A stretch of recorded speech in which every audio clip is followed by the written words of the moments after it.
പ്രിയപ്പെട്ടവർക്കും കർത്താവായ യേശുക്രിസ്തുവിന്റെ നാമത്തിൽ സ്നേഹവന്ദനം. നമ്മുടെ കഴിഞ്ഞ ദിവസങ്ങളിലെ സന്ദേശങ്ങളൊക്കെ നിങ്ങൾക്കൊക്കെ ഒരുപാട് അനുഗ്രഹമായിരുന്നുവെന്ന് വിശ്വസിക്കുന്നു.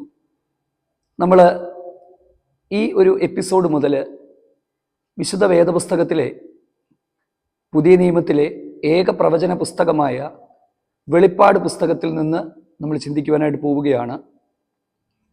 ഇങ്ങനെ കുറച്ച് ക്ലാസ്സുകൾ നടത്തണമെന്ന് മനസ്സിൻ്റെ അകത്ത് ആഗ്രഹം ഉണ്ടാകാനായിട്ടുള്ള പ്രധാനപ്പെട്ട കാരണം എന്താണെന്ന് ചോദിച്ചാൽ, ബൈബിൾ കോളേജിൽ പഠിക്കുവാനോ അല്ലെങ്കിൽ ദൈവവചനം പറഞ്ഞ് മനസ്സിലാക്കി കൊടുക്കുവാനോ ഒന്നും ആരുമില്ലാത്ത ഒരുപാട് പ്രിയപ്പെട്ടവരുണ്ട്. അപ്പം നമ്മുടെ മെസ്സേജുകൾ സ്ഥിരമായിട്ട് കേൾക്കുന്ന ആളുകളുണ്ട്. അപ്പം അവർക്കൊക്കെ പ്രയോജനകരമാകത്തക്ക നിലയിൽ ഒരുപാട് ലെങ്തിയാകാതെ വളരെ കുറഞ്ഞ സമയത്തിനുള്ളിൽ ആഴ്ചയിൽ ഒരിക്കൽ വെച്ച് നമ്മൾ വെളിപ്പാട് പുസ്തകത്തിൻ്റെ ഒരു ക്ലാസ് എടുക്കാനായിട്ട് ആഗ്രഹിക്കുകയാണ്. ഇന്ന് അതിൻ്റെ മുഖവുരയാണ്. അടുത്ത ദിവസങ്ങളിൽ കുറച്ച് ഭാഗങ്ങൾ വീതം ആഴ്ചയിൽ ഒരു ദിവസം നമ്മൾ അങ്ങനെ ചെയ്യാനായിട്ടാണ് ആഗ്രഹിക്കുന്നത്. അത്ര ഈസി ആയിട്ടുള്ളൊരു കാര്യമല്ല എന്ന് എനിക്ക് നന്നായിട്ടറിയാം. പക്ഷേ ഈ വെളിപ്പാട് പുസ്തകത്തിൻ്റെ ചിട്ടയായ ഒരു പഠന ക്ലാസ് ഞാൻ യൂട്യൂബിൽ ഒക്കെ നോക്കിയിട്ടൊന്നും അങ്ങനെ കൃത്യമായിട്ടത് കിട്ടുന്നില്ല. ചർച്ചകളിലൊക്കെ നടത്തുന്നുണ്ട്, ഒത്തിരി പേര് നടത്താറുണ്ട്, ബൈബിൾ കോളേജുകളിൽ പഠിപ്പിക്കാറുണ്ട്. ഞാൻ ശുശ്രൂഷിച്ചുകൊണ്ടിരിക്കുന്ന ഈ സഭയിൽ വെളിപ്പാട് പുസ്തകം പഠിപ്പിച്ചുകൊണ്ടിരിക്കുകയാണ്. 17-ാം അധ്യായമായി. അത് 1 മണിക്കൂറോളം സമയം ആഴ്ചയിൽ ഒരു ദിവസം വേർതിരിച്ചിട്ടാണ് നമ്മൾ ആ ക്ലാസ് എടുക്കുന്നത്. അത് ഒരുപാട് അനുഗ്രഹമാണ്. അപ്പം കൂടുതൽ ദൈവവചനം പഠിക്കാനും മനസ്സിലാക്കാനും ആയിട്ടൊക്കെ നമ്മൾ എടുക്കുന്ന സമയങ്ങളാണ് ആ സമയങ്ങൾ. അപ്പം ഞാൻ ഒരു പരിശ്രമം നടത്തുകയാണ്. നിങ്ങളുടെ എല്ലാം പ്രാർത്ഥനയും സഹകരണവും ഉണ്ടാകണം. ഏറ്റവും സിമ്പിളായിട്ട് ഒരുപാട് വലിച്ചു കെട്ടലുകളൊന്നും ഇല്ലാതെ നമ്മുടെ കേൾവിക്കാരിലേക്ക് അത് എത്തിക്കുവാനായിട്ട് ആഗ്രഹിക്കുകയാണ്. ചിലർക്കെങ്കിലും അത് പ്രയോജനകരമായി തീരട്ടെ എന്ന് വിശ്വസിക്കുന്നു. ഇന്ന് നമ്മൾ ചിന്തിക്കുവാനായിട്ട് പോകുന്നത് വെളിപ്പാട് പുസ്തകത്തിൻ്റെ മുഖവുരയാണ്, ഇൻട്രൊഡക്ഷൻ. ആ പുസ്തകത്തെക്കുറിച്ച്, എന്താണ് വെളിപ്പാട് പുസ്തകം, ആ പുസ്തകത്തിൻ്റെ ഉള്ളടക്കം എന്താണ്, ആരാണ് എഴുതിയത്, ആർക്കാണ് എഴുതിയത്, എന്താണ് വെളിപ്പാട് പുസ്തകത്തിൽ പ്രതിപാദിച്ചിരിക്കുന്ന പ്രധാനപ്പെട്ട വിഷയങ്ങൾ എന്നിത്യാദി കാര്യങ്ങൾ നമ്മൾ ഇന്ന് ദൈവവചനത്തിൻ്റെ സഹായത്തോടുകൂടി നമ്മൾ പഠിക്കുവാനായിട്ട് നമ്മൾ താല്പര്യപ്പെടുകയാണ്. ദൈവം നിങ്ങളെല്ലാവരെയും ധാരാളമായിട്ട് സഹായിക്കുകയും അനുഗ്രഹിക്കുകയും ഒക്കെ ചെയ്യട്ടെ. പ്രാർത്ഥനയോടും തികഞ്ഞ ദൈവാശ്രയത്തോടും നമുക്ക് ഈ ഒരു ക്ലാസ്സിലേക്ക് പ്രവേശിക്കാം. നമുക്കറിയാം, 66 പുസ്തകങ്ങളുള്ള വിശുദ്ധ വേദപുസ്തകത്തെ പഴയ നിയമമെന്നും പുതിയ നിയമമെന്നും രണ്ടായിട്ട് തിരിച്ചിട്ടുണ്ട്. പുതിയ നിയമത്തിലെ ഏറ്റവും ഒടുവിലത്തെ പുസ്തകമാണ് വെളിപ്പാട് പുസ്തകം. പുതിയ നിയമത്തിലെ ഏക പ്രവചന ഗ്രന്ഥവും വെളിപ്പാട് പുസ്തകമാണ്. ഈ വെളിപ്പാട് പുസ്തകത്തിന്, ഈ വെളിപ്പാട് എന്ന് പറയുന്നതിന് ഉപയോഗിച്ചിരിക്കുന്ന പദം എന്ന് പറയുന്നത് അപ്പോക്യാലിപ്സിസ് എന്ന് പറയുന്ന പദമാണ്. അപ്പോക്യാലിപ്സിസ് എന്ന് പറഞ്ഞാൽ മറ നീക്കി പുറത്തു കൊണ്ടുവരിക എന്നൊരർത്ഥമാണ്. അതിൻ്റെ അർത്ഥം ആസന്ന ഭാവിയിൽ സംഭവിക്കുവാൻ പോകുന്ന കാര്യങ്ങളെ ദൈവം മറ നീക്കി തൻ്റെ ദാസന്മാർക്ക് വെളിപ്പെടുത്തി കൊടുത്ത പുസ്തകമാണ് വെളിപ്പാട് പുസ്തകം എന്ന് പറയുന്നത്. ഈ വെളിപ്പാട് പുസ്തകം വ്യാഖ്യാനിക്കുക എളുപ്പമല്ല. ഒരുപാട് ചർച്ചകൾക്കും അതുപോലെ തന്നെ എന്താ പറയേണ്ടുന്നത്, ഒരുപാട് തർക്കങ്ങൾക്കുമൊക്കെ വഴിവെച്ച പുസ്തകമാണ് വെളിപ്പാട് പുസ്തകം. പക്ഷെ നമ്മൾ അത്തരത്തിലുള്ള കാര്യത്തിലേക്കല്ല പോകുന്നത്. സാധാരണക്കാരായ ആളുകൾക്ക് മനസ്സിലാകത്തക്ക നിലയിൽ വളരെ കുറഞ്ഞ സമയത്തിനുള്ളിൽ നമ്മൾ ഇതിൻ്റെ ഭാഗങ്ങൾ എടുത്ത് കുറച്ച് വീതം ഭാഗങ്ങളായിട്ട് ആഴ്ചയിൽ ഒരു ദിവസം എന്നുള്ള നിലയിൽ ഈ ക്ലാസ് എടുക്കുവാനായിട്ടാണ് നമ്മൾ ആഗ്രഹിക്കുന്നത്. അപ്പം ഭാവിയെക്കുറിച്ച് അറിയണമെന്ന് ആഗ്രഹമില്ലാത്തവരാരാണ് ഉള്ളത്, ഇല്ലേ? നമ്മളെല്ലാം ഭാവിയെക്കുറിച്ച് അറിയാനായിട്ട് ആഗ്രഹിക്കുന്നവരാണ്. വിശുദ്ധ വേദപുസ്തകത്തെ തന്നെ അറിയപ്പെടുന്നത്, വേണമെങ്കിൽ ഇതിനെ ഒരു പ്രവചന പുസ്തകമെന്ന് വേദപുസ്തകത്തെ വിളിക്കാം. കാരണം വേദപുസ്തകത്തിൽ എഴുതിയിട്ടുള്ള ഒരുപാട് പ്രവചനങ്ങൾ നിവർത്തിക്കപ്പെട്ടിട്ടുണ്ട്, നിവർത്തിച്ചുകൊണ്ടേയിരിക്കുന്നു, ഇനി നിവർത്തിക്കപ്പെടുവാനായിട്ട് പോവുകയാണ്. ഇന്ന് ലോകത്തിൽ സംഭവിക്കുന്ന കാര്യങ്ങളെല്ലാം തന്നെ തിരുവെഴുത്തിൽ നൂറ്റാണ്ടുകൾക്ക് മുമ്പ് പ്രവചനാത്മാവിൽ ദൈവത്തിൻ്റെ പരിശുദ്ധാത്മാവ് തൻ്റെ ദാസന്മാർ ദൈവാത്മപ്രേരിതമായി അവരിലൂടെ പറഞ്ഞിട്ടുള്ള കാര്യങ്ങളാണ്. അതിൽ തന്നെ വെളിപ്പാട് പുസ്തകം എന്ന് പറയുന്നത്, നമ്മൾ മനസ്സിലാക്കുക, മനുഷ്യ ചരിത്രത്തിൻ്റെ അല്ലെങ്കിൽ മാനവരാശിയുടെ ഭാവി എന്താകും, സഭയുടെ ഭാവി എന്താകും, ഇനിയും കാലങ്ങൾ എന്തൊക്കെയായി തീരും എന്നുള്ള ഒരു ആസന്ന ഭാവിയിൽ സംഭവിക്കുവാനായിട്ട് പോകുന്ന സകല കാര്യങ്ങളും രേഖപ്പെടുത്തിയിരിക്കുന്ന പുസ്തകമാണ് വെളിപ്പാട് പുസ്തകം. ഈ വെളിപ്പാട് പുസ്തകത്തിന്റെ പ്രത്യേകത, ഒന്ന്, ഈ വെളിപ്പാട് പുസ്തകം പുതിയ നിയമത്തിലെ ഏക പ്രവചന ഗ്രന്ഥമാണ്. മറ്റൊരു പ്രവചന ഗ്രന്ഥം ഇല്ല. പഴയ നിയമത്തിലെ പ്രവചന പുസ്തകങ്ങളെ ചെറിയ പ്രവാചകന്മാരെന്നും വലിയ പ്രവാചകന്മാരെന്നും തിരിച്ചിട്ടുണ്ട്. ഞാൻ അതിലേക്കൊന്നും പോകുന്നില്ല. യെശയ്യാവ്, യിരെമ്യാവ്, യെഹസ്കേൽ, ദാനിയേൽ, ഇത് വലിയ പ്രവാചകന്മാരെന്നും അതിനുശേഷമുള്ള ബാക്കി 12ഓളം പുസ്തകങ്ങളെ ചെറിയ പ്രവാചകന്മാരെന്നും ആണ് തിരിച്ചിട്ടുള്ളത്. അപ്പം ഇത് പഠനത്തിന്റെ സൗകര്യത്തിന് വേണ്ടി വേദപണ്ഡിതന്മാർ ഒരു തരംതിരിവ് വെച്ചു എന്ന് മാത്രമേ ഉള്ളൂ. പുതിയ നിയമത്തിലെ ഏക പ്രവചന ഗ്രന്ഥം എന്ന് പറയുന്നത് വെളിപ്പാട് പുസ്തകമാണ്. ഏറ്റവും ഒടുവിലത്തെ പുസ്തകമായ വെളിപ്പാട് പുസ്തകമാണ്.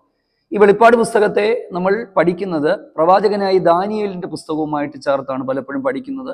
കാരണം അങ്ങനെ നമ്മൾ പഠിക്കുമ്പോൾ നമുക്ക് ആ വ്യാഖ്യാനം കുറച്ചുകൂടെ എളുപ്പമായി തീരും. നമ്മൾ കുറച്ചു മുമ്പുള്ള സന്ദേശങ്ങളിലൊക്കെ പറഞ്ഞിരുന്നല്ലോ, യഹോവയുടെ പുസ്തകത്തിൽ അന്വേഷിച്ച് കണ്ടുപിടിപ്പീൻ, ഒന്നിനും ഇണയില്ലായിരിക്കത്തില്ല. അപ്പം നമ്മൾ വേദപുസ്തകത്തെ വേദപുസ്തകം കൊണ്ട് തന്നെ നമ്മൾ വ്യാഖ്യാനിക്കുമ്പോഴാണ് ആ വ്യാഖ്യാനം ശരിയാകുന്നത്. കുറച്ച് നാളുകൾക്ക് മുമ്പ് ഞാൻ പറഞ്ഞതുപോലെ അവനവൻ ഇഷ്ടം ഉള്ളതുപോലെ ഉള്ള വ്യാഖ്യാനമല്ല. ഹെർമിന്യൂട്ടിക്സ് എന്ന് പറയുന്ന വ്യാഖ്യാന ശാസ്ത്രം എന്ന് പറയുന്ന അതിന് കൃത്യമായ അതിനുള്ള ചുട്ടകളും അതിനുള്ള രീതികളും ഒക്കെ ഉണ്ട്. ഞാൻ സറാംപൂർ യൂണിവേഴ്സിറ്റിയിൽ എൻ്റെ വൈദിക പഠനം പൂർത്തിയാക്കിയ ഒരാളായതുകൊണ്ട് ഇന്ത്യയിലെ തന്നെ ഏറ്റവും നന്നായി ഈ തിയോളജിക്കൽ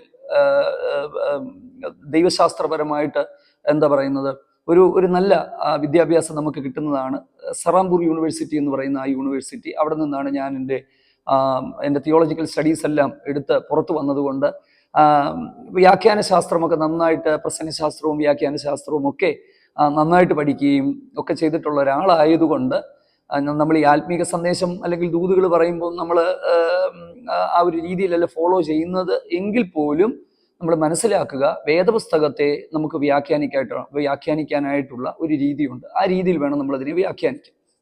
പോകട്ടെ, അതല്ലല്ലോ നമ്മുടെ വിഷയം. ഇത് പുതിയ നിയമത്തിലെ ഏക പ്രവചന പുസ്തകമാണ്. 2, ഇതിൻ്റെ ഭാഷ ആലങ്കാരിക ഭാഷയാണ്. ആലങ്കാരിക ഭാഷ. ഈ ആലങ്കാരിക ഭാഷ ആയതുകൊണ്ട് തന്നെ നമ്മൾ അതിനെ ദൈവത്തിൻ്റെ ആത്മാവിൻ്റെ സഹായത്തോടുകൂടി കൃത്യമായിട്ട് വ്യാഖ്യാനിച്ചില്ലെങ്കിൽ നമ്മുടെ വ്യാഖ്യാനം പാളിപ്പോകും. അപ്പം ആലങ്കാരിക ഭാഷയാണ്. അടുത്ത അധ്യായങ്ങളിലേക്കൊക്കെ പ്രവേശിക്കുമ്പോൾ നമുക്ക് പല കാര്യങ്ങളും മനസ്സിലാകും. അത് ആലങ്കാരിക ഭാഷയാണ്. 3-ാമത്തേത് വായിക്കുന്നവർക്ക് അനുഗ്രഹം പ്രദാനം ചെയ്തിട്ടുള്ള വേദപുസ്തകത്തിലെ ഏക പുസ്തകമെന്ന് വേണമെങ്കിൽ നമുക്ക് പറയുവാനായിട്ട് കഴിയും. കാരണം വെളിപ്പാട് പുസ്തകം 1-ാം അധ്യായത്തിന്റെ 3-ാമത്തെ വാക്യം എന്ന് പറയുന്നത് ഈ പ്രവചനത്തിലെ വാക്കുകളെ വായിച്ചു കേൾപ്പിക്കുന്നവൻ, കേൾക്കുന്നവൻ, എഴുതിയിരിക്കുന്നത് പ്രമാണിക്കുന്നവർ ഭാഗ്യവാന്മാർ എന്നാണ് രേഖപ്പെടുത്തിയിരിക്കുന്നത്. അപ്പം വായിച്ചു കേൾപ്പിക്കുന്നവനും കേൾക്കുന്നവരും എഴുതിയിരിക്കുന്നത് പ്രമാണിക്കുന്നവരും ഭാഗ്യവാന്മാരാണ്. അപ്പം ഈ കേൾക്കുന്ന നിങ്ങൾ ഭാഗ്യവാന്മാരാണ്, ഇത് വ്യാഖ്യാനിക്കുന്ന ഞാൻ ഭാഗ്യവാനാണ്. എന്നാൽ ഈ പുസ്തകത്തിന്റെ ഏറ്റവും ഒടുവിലേക്ക് വരുമ്പോൾ ഈ പ്രവചനത്തിലെ വാക്കുകൾ പ്രമാണിക്കുന്നവർ ഭാഗ്യവാന്മാരാണ് എന്ന് നമ്മൾ കാണുന്നുണ്ട്. അപ്പം കുറച്ച് കഴിഞ്ഞപ്പോൾ വായിച്ചവനും ഇല്ല, കേട്ടവനും ഇല്ല, അനുസരിച്ചവൻ മാത്രമേ ഉള്ളൂ എന്നുള്ളതാണ് മറ്റൊരു സത്യസന്ധമായിട്ടുള്ള കാര്യം. ഓക്കെ, ദൈവം നമ്മെ സഹായിക്കട്ടെ. അപ്പം അടുത്തത്, ഈ പുസ്തകം ഒരു സമാപ്തിയുടെ പുസ്തകമാണ്. എന്തിൻ്റെ എല്ലാം സമാപ്തി? ഇപ്പോഴത്തെ മാനവ ജാതിയുടെ ചരിത്രം എങ്ങനെ അവസാനിക്കും എന്നുള്ളത് നമ്മൾ കാണുന്നുണ്ട്. അടുത്തത്, യേശുക്രിസ്തുവിന്റെ മടങ്ങിവരവിന് അനന്തരമായി ലോകത്തിൽ സംഭവിക്കുന്നത് എതിർ ക്രിസ്തുവിന്റെ ഭരണം, അവന്റെ അന്ത്യം, 1000 ആണ്ട് വാഴ്ച, പുതിയ യെരൂശലേം, നിത്യത, നീതിമാന്മാരുടെയും ദുഷ്ടന്മാരുടെയും ന്യായവിധി എന്നിത്യാദി കാര്യങ്ങളെല്ലാം തന്നെ നമുക്ക് വെളിപ്പാട് പുസ്തകത്തിൽ നിന്ന് വിശദമായിട്ട് മനസ്സിലാക്കുവാനായിട്ട് കഴിയും. അപ്പം അതുകൊണ്ട് തന്നെ ഈ പുസ്തകത്തെ സമാപ്തിയുടെ പുസ്തകം എന്നാണ് വിശേഷിപ്പിച്ചിരിക്കുന്നത്. അടുത്തത്, ഈ പുസ്തകത്തിന്റെ എഴുത്തുകാരൻ ആരാണ് എന്നുള്ളതാണ്. ഇതൊരു ഇൻട്രൊഡക്ടറി പാർട്ട് ആയതുകൊണ്ട് നമുക്ക് ഇതൊക്കെ പറയാതിരിക്കാനായിട്ട് പറ്റത്തില്ല. ഈ പുസ്തകത്തിന്റെ രചയിതാവ് ആരാണ് എന്നുള്ളതാണ്. ഈ പുസ്തകം യോഹന്നാൻ അപ്പോസ്തലൻ എഴുതി എന്ന് പറയുമ്പോഴും തർക്കങ്ങളുണ്ട്. പക്ഷേ യോഹന്നാൻ അപ്പോസ്തലനായ യോഹന്നാൻ എഴുതി എന്ന് പറയുമ്പോഴും നമ്മൾ ഒരു കാര്യം മനസ്സിലാക്കുക, ഈ പുസ്തകം ആരംഭിക്കുമ്പോൾ 1-ാം അധ്യായത്തിന്റെ 1-ാമത്തെ വാക്യത്തിൽ എഴുതിയിരിക്കുന്നത് യേശുക്രിസ്തുവിന്റെ വെളിപ്പാട് എന്നുള്ളതാണ്. യേശുക്രിസ്തുവിന്റെ വെളിപ്പാട്, the revelation of Jesus Christ. സത്യത്തിൽ ഇത് യേശുക്രിസ്തുവിന്റെ വെളിപ്പാടാണ്. യോഹന്നാനുണ്ടായ വെളിപ്പാടെന്നൊക്കെ നമ്മൾ പറയുമ്പോഴും യേശുക്രിസ്തുവിന്റെ വെളിപ്പാടാണിത്. എന്നിട്ട് എഴുതിയിരിക്കുകയാണ്, വേഗത്തിൽ സംഭവിക്കുവാനുള്ളത് തൻ്റെ ദാസന്മാരെ കാണിക്കേണ്ടതിന് ദൈവം അത് അവന് കൊടുത്തു. അവനത് തൻ്റെ ദൂതൻ മുഖാന്തരം അയച്ച് തൻ്റെ ദാസനായ യോഹന്നാന് പ്രദർശിപ്പിച്ചു. അപ്പൊ സത്യത്തിൽ ഇത് യേശുക്രിസ്തുവിന്റെ വെളിപ്പാടാണ്.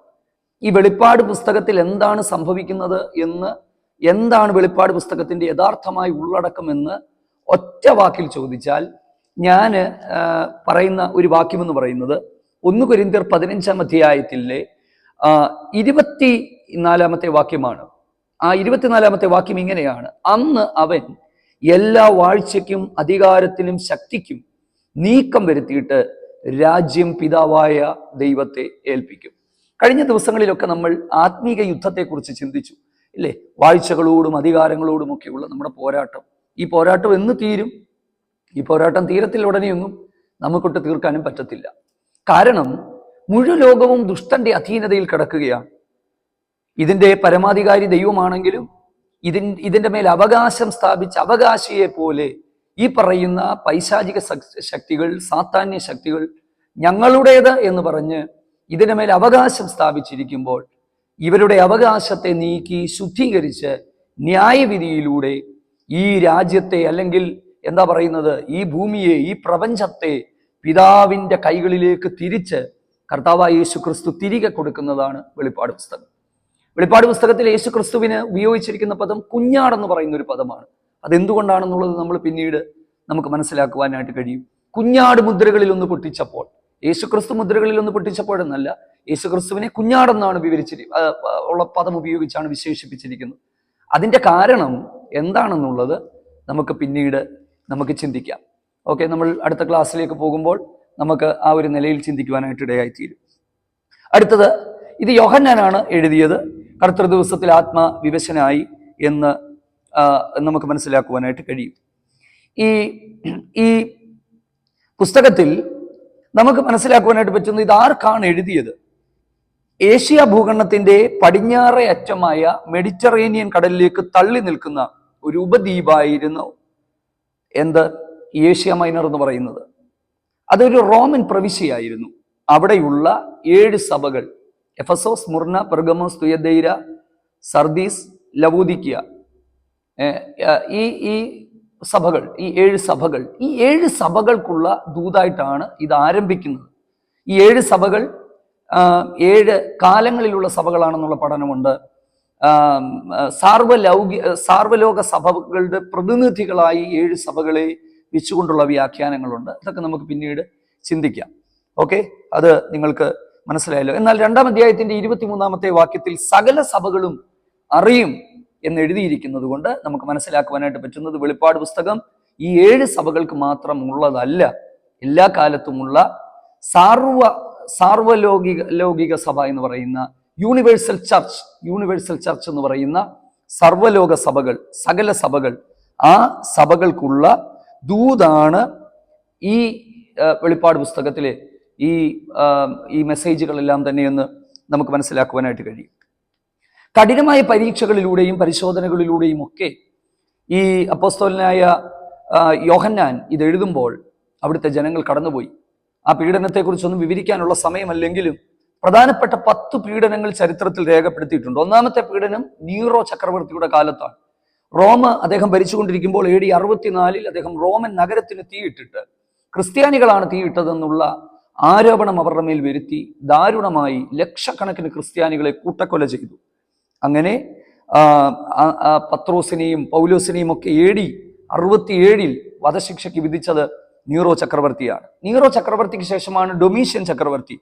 AD 81 മുതൽ 96 വരെയുള്ള സമയങ്ങളിൽ അദ്ദേഹവും കഠിനമായിട്ടുള്ള പീഡനത്തിന് ക്രിസ്ത്യാനികളെ അദ്ദേഹം കഠിനമായി പീഡിപ്പിക്കുകയും യോഹന്നാനെ പോലെയുള്ളവരെ, യോഹന്നാനാണ് ആ സമയത്ത് എഫസോസിൽ നിന്ന് പത്മോസ് എന്ന് പറയുന്ന ഒരു സ്ഥലത്തേക്ക്, ഈ പത്മോസ് എന്ന് പറയുന്നത് എഫസോസിനെതിരെ ഈജിയൻ കടലിൽ ചിറ്റാസിയുടെ പശ്ചിമ തീരത്ത് 50 കിലോമീറ്റർ മാറി കടലിന്റെ അകത്ത് സ്ഥിതി ചെയ്യുന്ന പാറക്കെട്ടുകളും, ചരിത്രകാരന്മാർ പറയുന്നത് ഒരു വൃക്ഷം പോലും ഇല്ലാത്ത, ഒരു തണൽ പോലും ഇല്ലാത്ത ഒരു ഒരു ഒറ്റപ്പെട്ട ദ്വീപിലേക്ക് രാജ്യദ്രോഹികളെ നാടുകടത്തുമായിരുന്നു. അങ്ങനെ യോഹന്നാനെ നാടുകടത്തിയെന്നും യോഹന്നാൻ ആ സ്ഥലത്ത് ചെന്നപ്പോൾ കർത്തൃ ദിവസത്തിൽ ഞാൻ ആത്മവിവശനായി, മേലാൽ സംഭവിപ്പാനുള്ളത് ദൈവം തനിക്ക് കാണിച്ചു കൊടുത്തു, അദ്ദേഹം ഇത് രേഖപ്പെടുത്തി. പിന്നീട് ഡൊമീഷ്യൻ ചക്രവർത്തിയുടെ മരണത്തിന് ശേഷം അദ്ദേഹം തിരിച്ച് എഫസോസിലേക്ക് വരികയും ഈ കയ്യെഴുത്ത് പ്രതികൾ അദ്ദേഹം ചുറ്റുപാടുമുള്ള ചിറ്റേഷ്യയിലെ സഭകൾക്ക് വിതരണം ചെയ്തു എന്നാണ്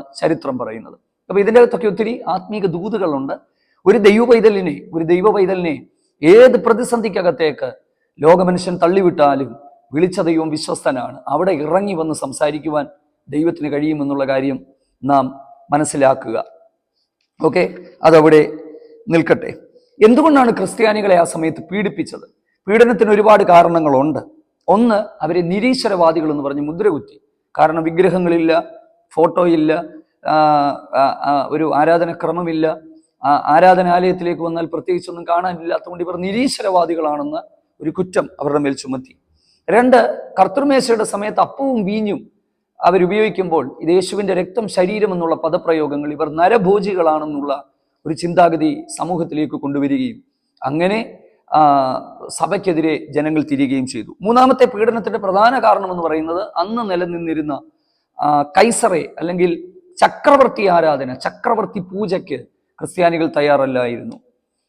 സർവശക്തനായ ദൈവത്തെ മാത്രമേ ഞങ്ങൾ ആരാധിക്കത്തുള്ളൂ, ഒരു മനുഷ്യനെയും ഞങ്ങൾ ആരാധിക്കത്തില്ല എന്ന് പറഞ്ഞ് അവർ മാറി നിന്നപ്പോൾ രാജ്യദ്രോഹികളെന്ന് മുദ്രകുത്തി അവരെ എന്താ പറയുന്നത്, കൊടിയ പീഡനത്തിന് അവരെ വിധേയരാക്കി. അന്നത്തെ പീഡനങ്ങളൊക്കെ എന്ന് പറഞ്ഞാൽ എന്താ പറയുന്നത്, ജീവനോടെ തീയിലിട്ട് ചുട്ടുകളയുക, അതുപോലെ തന്നെ ഹിംസ്ര മൃഗങ്ങളുടെ മുമ്പിലേക്ക് ഇട്ടുകൊടുക്കുക എന്ന് വേണ്ട, എന്താ പറയുന്നത്, നമ്മുടെ കണ്ണിൽ ഈറനണിയിക്കുന്ന കഠിനമായ പീഡനങ്ങളിലൂടെയാണ് ദൈവസഭ അന്നത്തെ കാലത്ത് കടന്നുപോയതെന്ന് നമുക്ക് മനസ്സിലാക്കുവാനായിട്ട് കഴിയും. ഈ പശ്ചാത്തലത്തിൽ അന്നുള്ള പീഡനത്തിലൂടെ കടന്നുപോയ വിശ്വാസികൾക്ക് പ്രചോദനം നൽകുവാനും അതുപോലെ തന്നെ അവരെ വിശ്വാസത്തിൽ ഉറപ്പിക്കുവാനുമായിട്ടാണ് ദൈവം ഈ ദൂതുകൾ യോഹന്നാനിലൂടെ തൻ്റെ മക്കൾക്ക് ദൈവം നൽകിക്കൊടുത്തത്.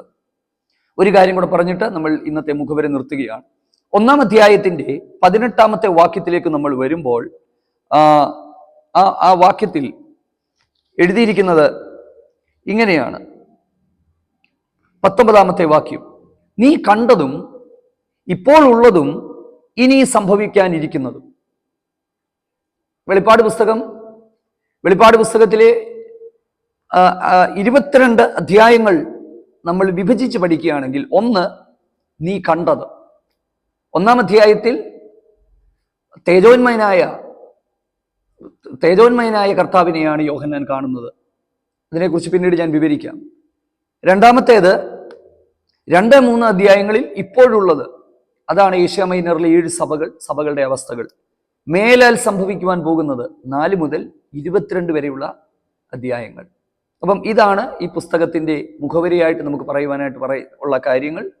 അടുത്ത ദിവസങ്ങളിൽ അധ്യായങ്ങളുമായിട്ട് ബന്ധപ്പെട്ട് കുറഞ്ഞ സമയത്തിനുള്ളിൽ നിങ്ങളിലേക്ക് ഈ സന്ദേശങ്ങൾ എത്തിക്കുവാനായിട്ട് ആഗ്രഹിക്കുകയാണ്. പരിമിതികളൊക്കെ വന്നു പോയിട്ടുണ്ടെങ്കിൽ നിങ്ങൾ ദൈവനാമത്തിൽ ക്ഷമിക്കുക.